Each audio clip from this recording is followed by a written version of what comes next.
beloved Boss Mike Cervera.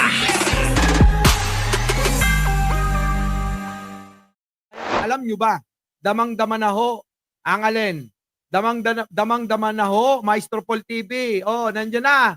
Oy, paki-subscribe nyo nga yan, sila Direk Freddy, sila Maestro Paul TV. Oh, at sila Ballpoint Man, kanina yata nandyan. Ha? At saka sila Banat Bay, si Marlica. Idamay nyo na. Oo ha, idamay nyo na kasi nanghihina na sila. Lahat po ng mga manonood nila napunta na sa akin eh. Dati lang nanonood sa akin, lilima lang eh.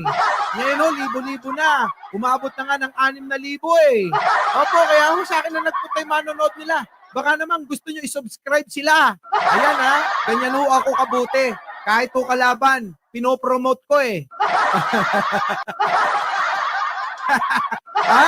Pero unahin nyo si Maestro Paul at saka si Direk Freddy. Ha? Mga kababayan ko. Oh, eto na. Nako, Diyos ko po. Oo, damang-dama na mga kababayan ang eleksyon at politika na naman. Eto na nga mga kababayan, binutata ni Mayor Trillanes. Etong si Bam Aquino, bakit kaya? Nako, bakit naman Bam? Ano na naman yan? Oh, pasok! O, tingnan nyo mga kababayan, nasa na yun? Yan! O, sabi dito mga kababayan, ni Antonio Sani, Mayor Trillanes IV, mga kababayan, issue ng politiko, lantarang pagnanakaw, pagtataksil sa bayan, at higit sa lahat, kinabukasan ng ating bansa at ng ating demokrasya. Ang pinag-uusapan natin dito, tukin na nayo. Wala na. O, sabi niya, kaya wag na wag mong mamaliitin itong issue na impeachment kasi napaka-importanteng issue ito para sa aming mga magdalo. Kita nyo mga kababayan? Ha? Kita nyo? Ganyan ho ang binitawang salita para butatain itong si Bam Aquino mga kababayan. Dahil daw ho si Bam Aquino mga kababayan sa isang interview, eto ang kanyang mga kasagutan. Oh, to, kita nyo. Oh, question. Sabi rito, will impeachment against Vice President Sara Duterte be an election campaign issue? Sagot, palagay ko issue siya sa mga politiko. Yung mga alyansa ngayon ay parang yun po yata yung nagiging isa sa malaking bagay. Bam Aquino naman, malamang hindi ka iboboto niyan. Sa mga gustong bumoto. Arnold Lopez, kita mo naman to. Ha? May pinaglalaban to. Kaya ho binutata, Nino, ng ating magiging mayor sa Caloocan. Wala nang iba. Sino? Mayor Trillanes. Anong hindi mahalaga? Sa amin po nagsusunog na nga kami ng kilay dyan eh. Di ba? Tingnan nyo si Maestro Paul. Tingnan nyo si Direk Freddy. Si Direk Freddy nga eh. Mag-live ka na nga. Baka mamaya kung ano masabi ko eh. Di po ba mga kababayan?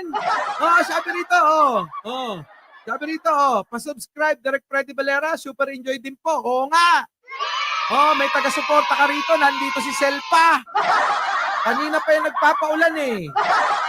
Kulang sa patok. Diba mga kababayan?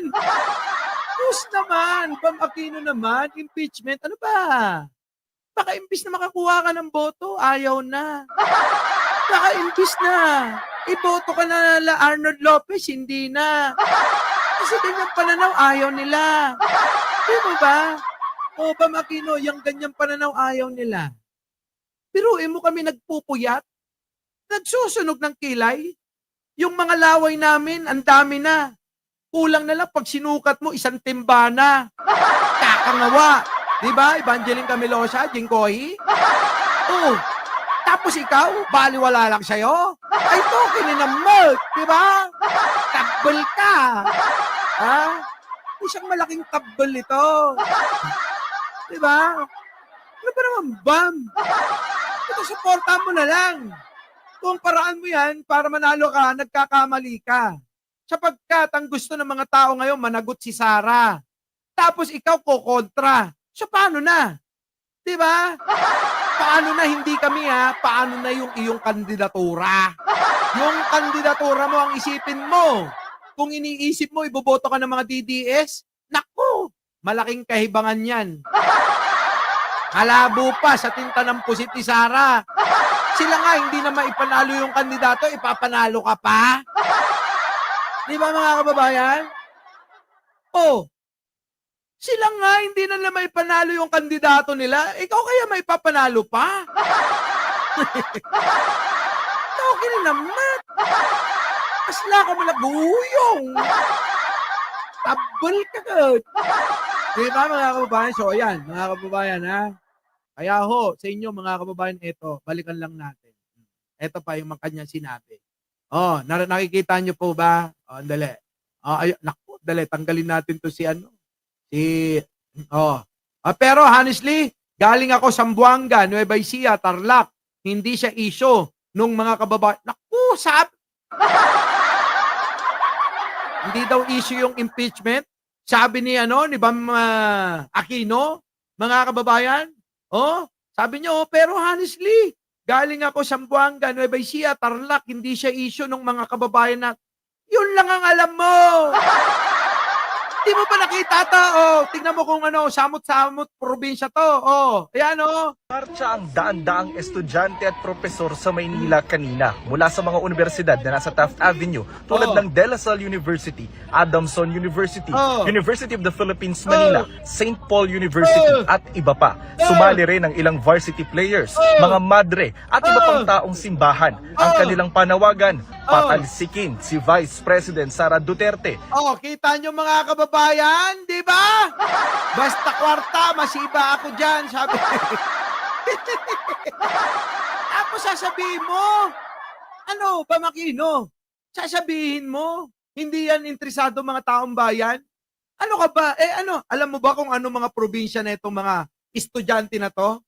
Aba, taga Zamboanga, taga Tarlac, taga Nueva Ecija, taga Pangasinan, taga Banawe, taga Bukawi, taga Batanes, taga Hulo, taga West Philippine Sea, taga South China Sea.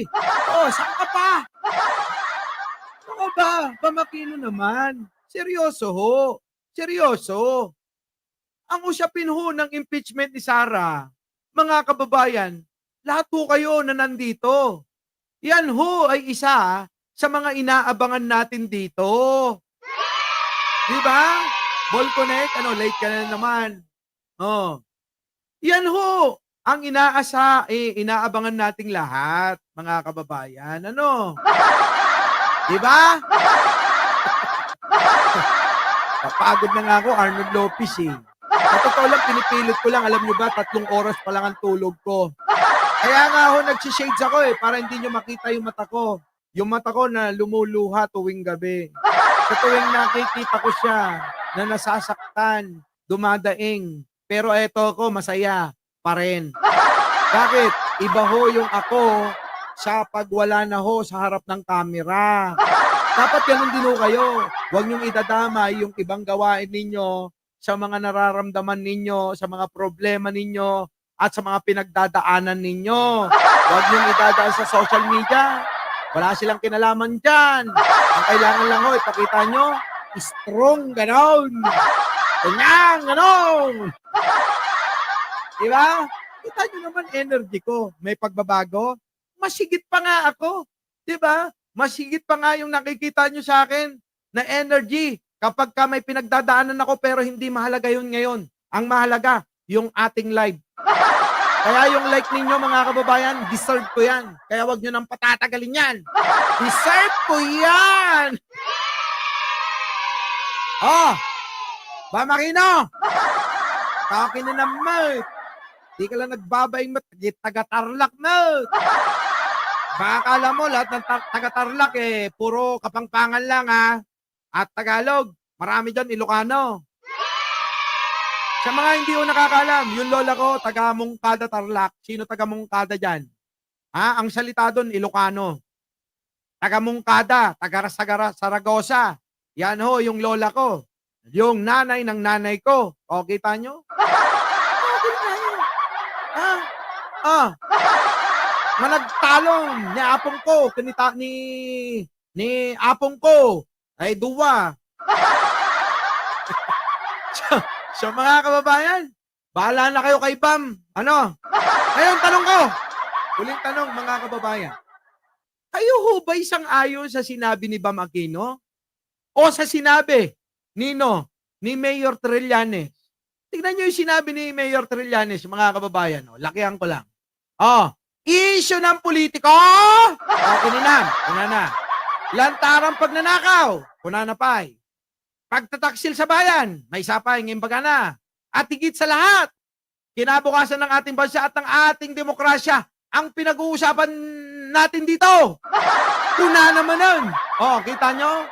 Kaya wag na wag magmamalitin itong issue ng impeachment kasi napaka-importanting issue ito para sa aming mga magdalo. Kuna naman nun!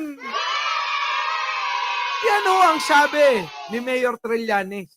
Mahalaga po sa magdalo yung impeachment, mga kababayan. Di ba? Our beloved Boss Mike Cervera.